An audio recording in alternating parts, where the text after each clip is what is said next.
Medo wizona over LMN esegbe pe agbasaji. L'agbasayeji miesro vegbe. Eye mi gazan vegbe akosro nucho esro de nyawo muti loko menyawo. Eyi ke mi sro de meton ada epe nkola ade lego nanama. Ke le yi yemeto nye evegbe.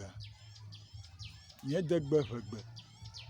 Nye gbogbome kple kodzogbe ƒe dzeside. Nye kple wɔnyela dome ƒe kapo dzesi gbãtɔ. Nye ŋuti kɔkɔe. Nye bubu kple nye dodo ɖe dzi. Ma da ɖe dzi ahazãe ɖaa. Megado wezɔ na wa ke.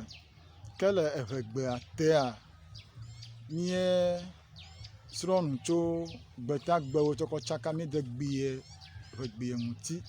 Gasrɔ̃nu tso vegbie ŋutɔ hã tsaka kple bubuawo. Yo ya ma ko de menye me de dzesi be ele wɔm be mie degbie ne mi me kpɔ nyuiɔ la ava zu be wo egbe aɖe nɔ anyi kpɔ ke mie degbie la bua ŋuti ke le ɣeyiɣi ma mia ale ŋku ɖe vegbie zazã nyuie kple mazãmazã nyuie ŋuti. Mia kpɔ nyati ame etɔ̃ aɖe yi ke nye Ayetɔ,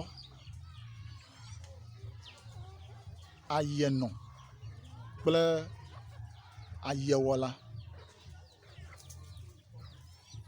Ne mi be Ayetɔa mie le gbɔgblɔm kpoe ko be ame aɖe yi ke ele nane wɔ ge pe eye nuwɔ ge ele nuwɔ ge gake wole wɔwɔm be ɖe yeawɔe ɖe ye mawɔe wa ɖe yeawɔe anɔ ɖokui wɔm taflatsi abe dadi ye le futitim la me ŋu nene ɖe yeawɔe ne ye mawɔe wa nɔnɔme ma vɔ amie le nuwɔ ge ye nuwɔ ge hã ye nye Ayetɔ amie le nu wɔm be amie le aye wɔm ele aye mi gagblɔna be AYEWƆLA Ayetɔ alo AYEWƆLA gake ne mieva Ayenɔ gbɔa le go ye ma enye enu fɛ̃ ɖe ame ŋuti alo enye edu magblẽ kpoe ko be enye amedzudzu fie be amie le nu wɔm taflatsi abe ame mademade ame ŋkume matsotɔ hã nye ŋku le dzi be menɔ sukuxɔ me nye velia aɖe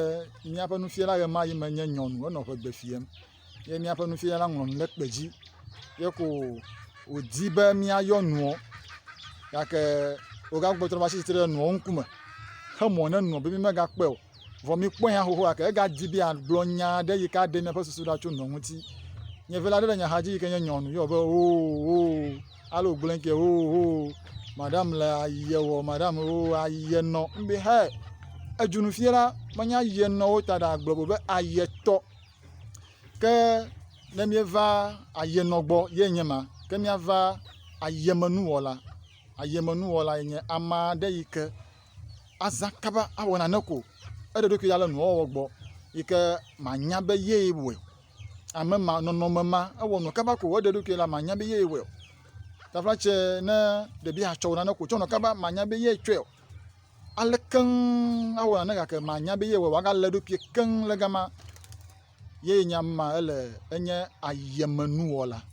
AYEMENUWƆLA anye awɔ nu le vivime ko manya be ye le nuwɔ me vɔ ye pe le nu ma wɔm ye gblɔna be AYEMENUWƆLA ta ne mie be Ayetɔ ye ke ko yi ganye AYEWɔla ele vovo ɖa tso Ayenɔ gbɔ Ayetɔ le vovo tso Ayenɔ gbɔ eye ne mi be AYEMENUWɔla hã ele vovo tso AYEWɔla gbɔ abiali me ɖeɖe va nene akpe na wo le gomekpɔkpɔ le ɣeyiɣi hã tɔme ta be ne wɔ tetie be ewɔ ɖeka kplim le agbasa yi ke nye LMN esegbe ƒe agbasa la dzi nye degbe ƒegbe nye gbɔgbɔme kple kodzogbe ƒe dzeside nye kple wɔnyela dome ƒe kapo dzesi gbãtɔ nye ŋuti kɔkɔe nye bubu kple nye dodo ɖe dzi ma da ɖe dzi ahazãe ɖaa miagado go.